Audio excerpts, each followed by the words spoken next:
Time travel কি আসলেই সম্ভব? যদি কেউ অতীতে গিয়ে তার দাদুকেই হত্যা করে, তবে তার অস্তিত্বের কি হবে? দাদু প্যারাডক্স মূলত একটি লজিক্যাল লুপ। এর মানে হলো একটি ঘটনা আরেকটি ঘটনার পথ বন্ধ করে দিচ্ছে। আপনি অতীতে গিয়ে ইতিহাস পরিবর্তন করছেন, যা আপনার বর্তমান অস্তিত্বকেই মুছে দিচ্ছে। কিন্তু আপনি না থাকলে ইতিহাস পরিবর্তন করার কেউ নেই। অর্থাৎ এটি একটি অমীমাংসিত বৃত্ত।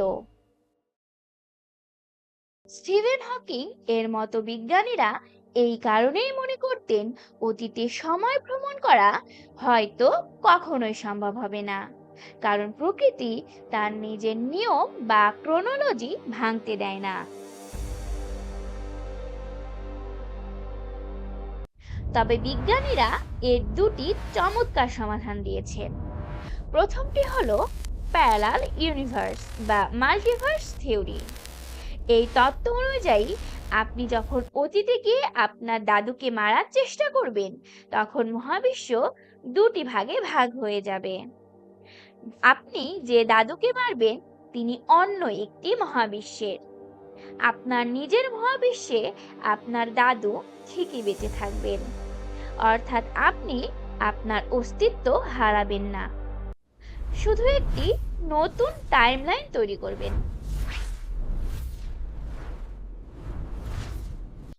দ্বিতীয় সমাধানটি হলো নেভিক্ট self consistency principal.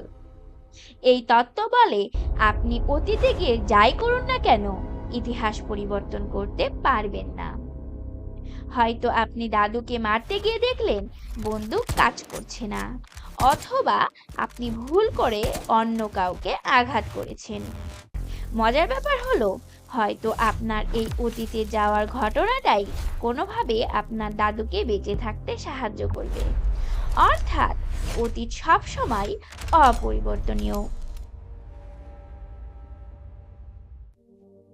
Time travel কি কোনোদিন বাস্তবে সম্ভব হবে, নাকি এটি কেবল সায়েন্স ফিকশন সিনেমাতেই সীমাবদ্ধ থাকবে?